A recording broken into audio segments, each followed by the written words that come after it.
ایک سچی کہانی امتحان۔ بہت پرانے زمانے کی بات ہے کہ بنی اسرائیل قوم کے 3 آدمی تھے۔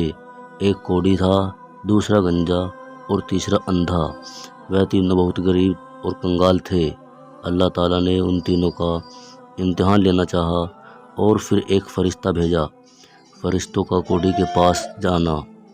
وہ فرشتہ پہلے کوڑی کے پاس پہنچا اور اس سے دریافت کیا کہ تجھے کیا چیز پیاری ہے۔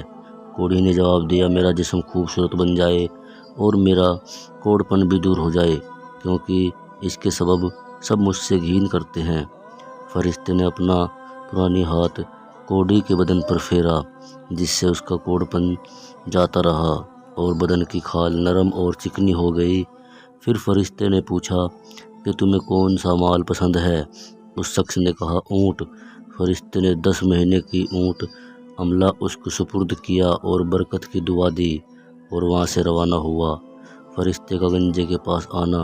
اور فرشتہ گنجے کے پاس آیا اور پوچھا، تجھے کون سی چیز زیادہ پیاری ہے؟ اس نے کہا کہ میرے جسم خوبصورت اور بال خوشنما ہو جائیں۔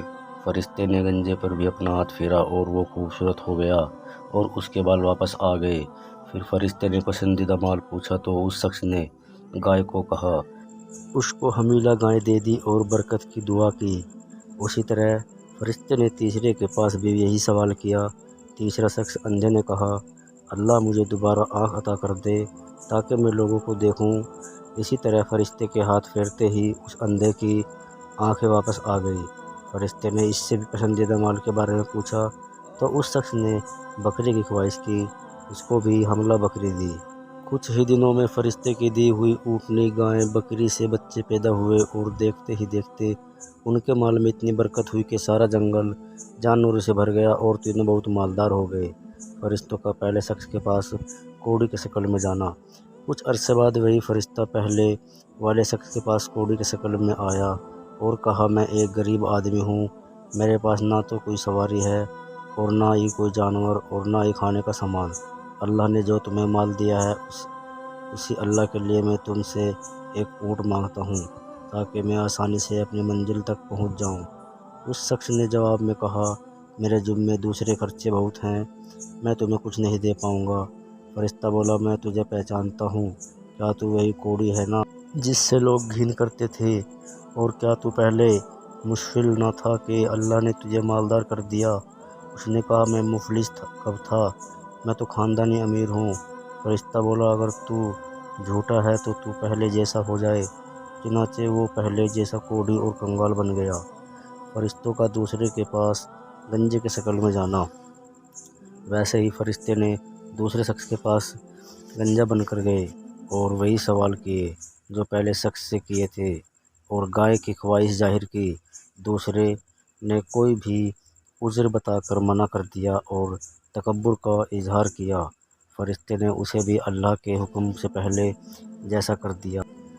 فرشتے کا تیسرے شخص کے پاس اندھے کی شکل میں جانا۔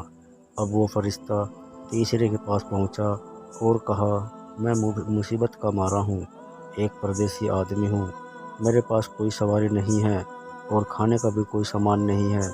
جس اللہ نے تجھے دوبارہ آنکھ اور مال عطا کی ہے، اسی کے واسطے تجھ سے ایک بکری کا سوال کرتا ہوں۔ تیسرے شخص نے کہا، بے شک میں اندھا تھا، اللہ نے اپنے فضل سے مجھے آنکھیں دی ہیں۔ مسافر تو مجھ سے صرف ایک بکری مانگ رہا ہے، ارے اللہ تعالیٰ کے نام پر میرا سارا مال قربان ہے، تو جتنا چاہے لے لے، میرے طرف سے کوئی روک نہیں۔ فرشتے نے کہا، تو اپنے مال اپنے قبضے میں رکھ، تیرا گنجے اور کوڑی کا اللہ تعالیٰ کی طرف سے امتحان تھا، وہ فیل ہو گئے اور اب تو کامیاب ہوا، تجھ سے اللہ راضی ہوا۔ خلاصہ، جو شخص نعمت پا کر اللہ کو بھول جائے اس کا انجام بہت برا ہے۔ اللہ نے جو دیا ہے اس کو خرچ کرنے سے مال کبھی نہیں گھٹتا، بلکہ مال میں ہمیشہ اضافہ ہوتا ہے۔ ہمارے پیارے نبی صلی اللہ علیہ وسلم کی حدیث کا مفہوم ہے کہ اللہ کے راستے میں خرچ کرنے سے اگر مال کو مجھ سے لے لو اور سود مال کو دمک کی طرح کم کرتا ہے اور بہت ہی بڑا گناہ ہے۔